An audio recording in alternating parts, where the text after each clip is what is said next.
حاسنا فالفيرة يا مريت فريق خوتنا تقول كرامتك يحاسب حاسنا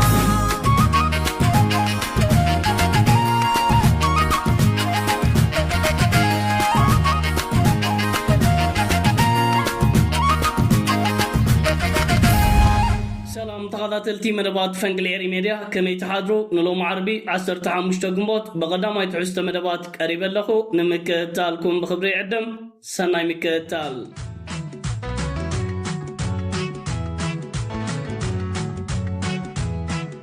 كبرات تغذاتلتي بتي قدام وين ريا قداس زعبامس ان فيلم سبسلطان سرعت بلصقنا مراقبيات نسوم زعسبوم لوبيسن ጋዜጠኛታትን ኤርትራ ምስ ጎረባብ ተዝታትን ሃገራትን በመተሐባር በተማሳሳሊ ምስቶም አውሽቲ ኢትዮጵያ አንጻር ስርዓት ብልጽግና ዕጥቃው ቃል ዘካይዱ ዘለው ዝተፍላለዩ ዕጥቋት ጉጅለታት በመተሐባር ካብ ስልጣኔ ክታሌኒ ትንቀሳቀሳላ ዝብል ክስታት ኣብዚ ቅንያት ክቐርብ ንከታተልን ንዕዘብና ኣለና ሚኒስተር ዜና አቶ የማነ ገብረ መስቀል ትማል አማሲው ኣብ ገጻ ትዊተር ነዚ ጉዳይ ዝምልከት ተረር ዝበለ ኣገዳሲ ምላሽ ይሕሊፍ ይርከብ ኣሎ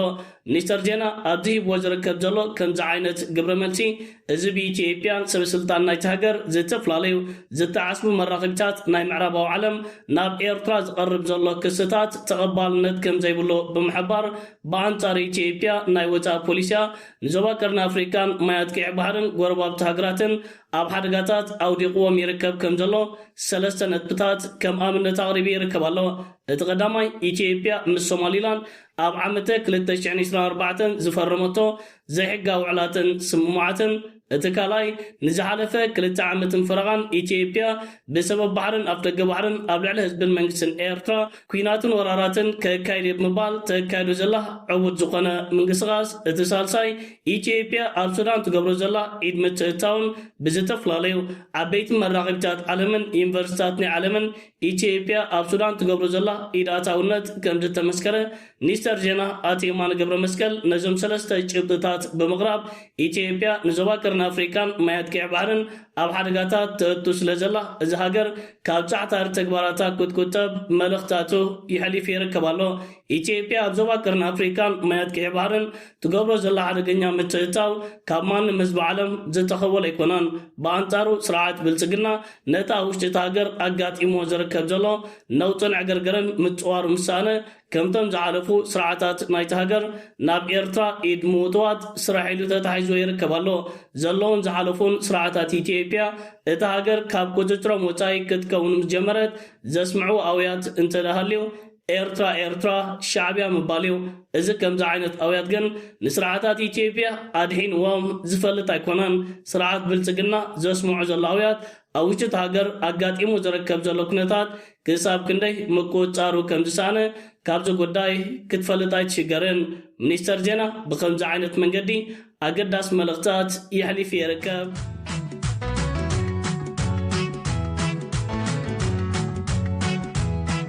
كبرات تغذاتلتي نابتي كلاي نوري أقداس زعبامس النساقر بغادتا مسكونتات كل التقراي زيتا تحازقينو ناب سلطان زيتا ملسة دابرتين قبر ميكائل تمالي عبيت وسانتاتن سقومتاتن وسيري ركبالو دابرتين قبر ميكائل قلق كابت تمالي وسير وزر ركبزالو سقومتن وسانتاتن نحلافي كومشن بوليس دنبرة ناي كل التقراي بملاي حدش حلافي مجيجي ركبالو ازغا تادسا وردن سلطانن ملو بملو أبكين أفتيمون يركبالو مستعدسة وردك سرح تنحو زلتفلالي سب سلطانات أب كل التقراي الناتاليو حوحات نوعو بزو سامعو እናተኮም ይርከባሎ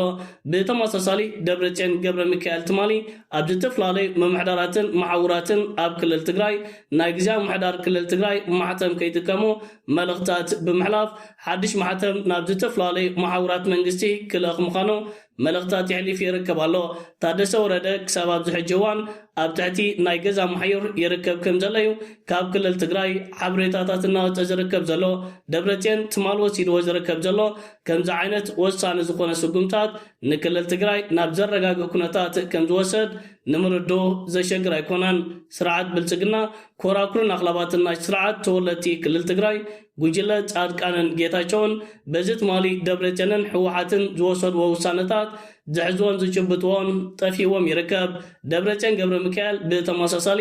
ነቶም ሓራ መሬት ምባል ክሸፊቶምን ኮብሊሎምን ዝርከብ ዘለው ፍንጫል ሰራዊት ናይ ትግራይ ምስ ሰራዊት ፌደራል መንግስቲ ኢትዮጵያ ተሓባቢርካ ኣብ ልዕሊ ህዝቢ ትግራይን ከምኡውን ሰራዊት ትግራይን ምንቅስቃሳት ዘካይዱ ዘለው ሽግር እንተዳሃልዮም ብሰላማዊ መንገዲ ሽግሮም ብዝርርብ ክፈትሑ እምበር ብዕጥቅን ብኩናትን ዝኸውን ነገር ከም ዘየለ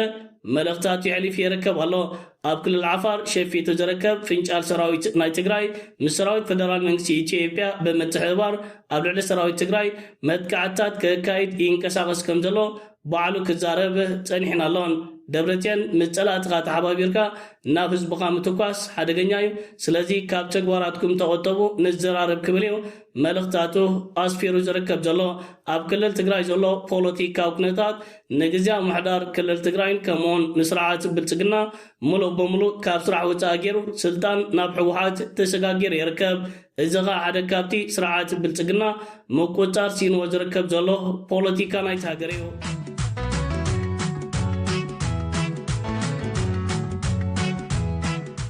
ኩምራት ተኸታተልቲ ናብ ሳልሳይ ንሪኣ ገዳስ ዛዕባ ምስ እንሰገር መራኸቢታት ስርዓት ብልጽግና ኣብ ሕሱር ተግባራት ምውፋር ቀፂሎሞ ይርከብለው ዓበይቲ መራኸቢታት ናይ ስርዓት ብፍላይካ ናይ ትዊተርን ናይ ፌስቡክ ገጻትን ናብ ኤርትራ ዝዓለመ ፕሮፓጋንዳ የካይዱለው እዚ ትማል ኣማስዮ ዝዘርጋሕ ዘሎ ፕሮፓጋንዳ ኣብ ሞንጎ ኤርትራን ኢትዮጵያን ስምምዕ ተኻይድዩ አብይ አሕመድ ናብ አስመራ ከቅንዑ በተማሳሳሊ ኮር ፕሬዝዳንት ኢሳያስ አፈወርቂ ናብ አዲስ አበባ መግናዕ አገዳስን ታሪኻውን ስምምዓት ክኽቱም የመና ተባለዩ ሓብሬታታት እናወፀ ዝርከብ ዘሎ ከምዚ ትከታተልዎን ትዕዘብዎን ዘለኹም ዓበይቲ መራኸቢታት ናይ ፌስቡክ ገጻት ናይቲ ሃገር ሰበር ዜና ብምባል ነዚ ዜናታት እናዘርግሕዎ ይርከብለው ስለዚ እዚ ከምዚ ዓይነት ዘርጋሕ ኣጉል ዜናን ሓበሬታን ንዝኾነ ይኹን ኤርትራዊ ከደናግር የብሎን ዘለናዮ ግዜ ቅንያት ናጽነትናዩ እቲ ኤሪ ኢንፍሉዌንዛ ዝበሃል ሕማም ዝገነልዩ ስለዚ እዚ መራኸቢታት ናይ ብልጽግናን ካልእ ናይ ምዕራባዊ ዓለም ዓበይቲ መራኸቢታት ዘዘርግሕዎ ዘለው ከምዚ ዓይነት ኣጉል ዜናን ሓበሬታን ንዝኾነ ይኹን ኤርትራዊ ከየደናግር ደጊምና ደጋጊምና መልእኽትና ክንሐልፍ ንደሊ እዚ ዝግበር ዘሎ ከምዚ ዓይነት ፕሮፓጋንዳ ዕላሙ ሓደ እዩ ንስኻ ኣብ ሞንጎ ህዝብን መንግስትን ኤርትራን እቲ መሪሕነትን ኣፈላላይ ንምፍጣር ዝዓለመ እዩ መንግስቲ ኤርትራ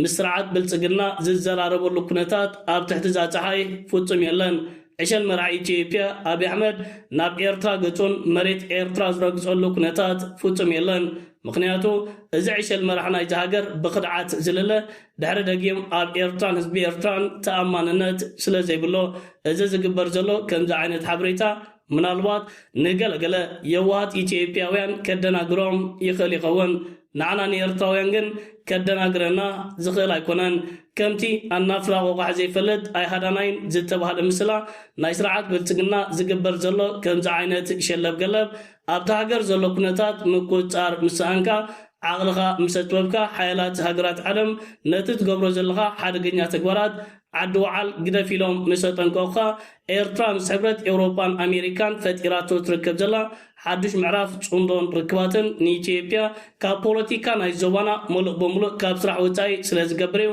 الزمن كسقاسن شلب قلبن زرع زلو شعبيا مدكالون مرقاتيون حانتن نتسرتن نقاتنيا بلالاونتون ريمون دواتون زواغي كونان سلازي مراخبتات رعات بلتقنا سبر زينا نابلو جزر قحوة زلو كم زعينة زيناتات نقل يوهات إثيوبياوين لبون سبر زينا يخليقون نعنا نيرتاوين جن مسحا كاموخان حاليفو زفوترو فايدا فوتم يلن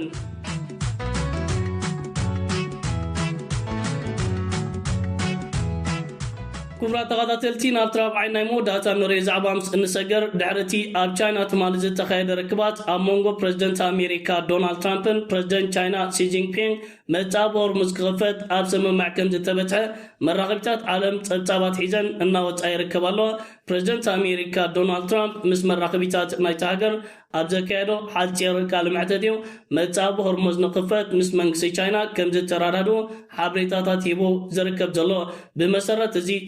زولو تصابات منغست امريكا امتاب هرمز كردين ولو زركب زلو مراكب كيناتن كالاتواراتن مولو بمولو كالي ايران امتاب هرمز تقبرو زلا تصاباي منغسقاسات دوكتور بلو غلكاب تسممعات كم زخونيو ኣብዚ ጸብጻባት ተጠቒሱ ዝርከብ ዘሎ ብመንጎኘት ፓኪስታን ኣብ መንጎ ኢራንን ኣሜሪካን ዝተኻየደ ርክባትን ዘረባትን ክሳብ ኣብዚ ሕጂ እዋን ፍረ ክርከቦ ኣይተኻለን። ኢራን ሓንቲ ተኣምና ማሕዛ እንተዳሃልያታ ቻይና እዚ ቻይናን ኣሜሪካን ትማሊ ኣካይደኖ ዝረከባ ዘለዋ ከምዚ ዓይነት ርክባትን ዘረባትን ሓደ ካብቲ መንግስቲ ኢራን ዝተኣማመነሎ መንገዲ እዩ። ፕረዚደንት ኣሜሪካ ዶናልድ ትራምፕ ንቻይናን ፕረዚደንት ናይቲ ሃገርን ንኢራን ኣፅዋራት ከይሸጥላውን ምሕፅንታታት ኣቕሪቡ ይርከብ ኣሎ። ፕረዚደንት ቻይና ሺጂንፒንግ ቻይና ንኢራን ዝኾነ ይኹን ኣፅዋራት ከም ዘሸጠትላን ምስቲ ሃገር ትገብሮ ንግዳዊ ምንቅስቃስ ግን የሕይላ ክትቅፅሎ ምዃኑ እዩ ኣረጋጊጹሉ ዝርከብ ዘሎ። መጻብ ሆርሙዝ ክኽፈት ስምምዕ ከም ዝተበፅሐ እዚ ጸብጻባት ይወፅእ ኣሎ። እዚ ከዓ ንህዝቢ ዓለምን ንመራኸቢታት ዓለምን ሓደ ካብቲ ዘሐጎስ ዜናታትን ምዕባለታትን ኮይኑ ዝርከብ። ክቡራት ተኸታተልቲ ፈንቅል ኤሪ ሜድያ ንሎማ ኣዳለዩ ዝነበርኩ ቀዳማይ ትሕዝቶ መደባት እዚ ክትከታተልዎ ፀናሕኩም እዩ ዝመስል ነይሩ። ኣብ ናይ ምሸት ብካልእ መደባት ክሳብ እንራኸብ ሰላም ወሰናይ ኣብ ዘለኹሞ ብሩኽ መዓልቲ ደቅረ እዩ።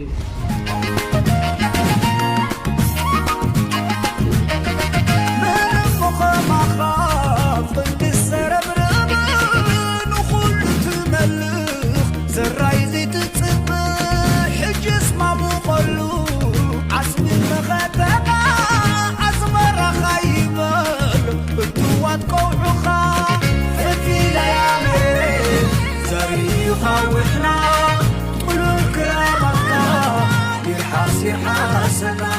فالفينا يا مريم فريق وإحنا كل الكرامك يرحاسي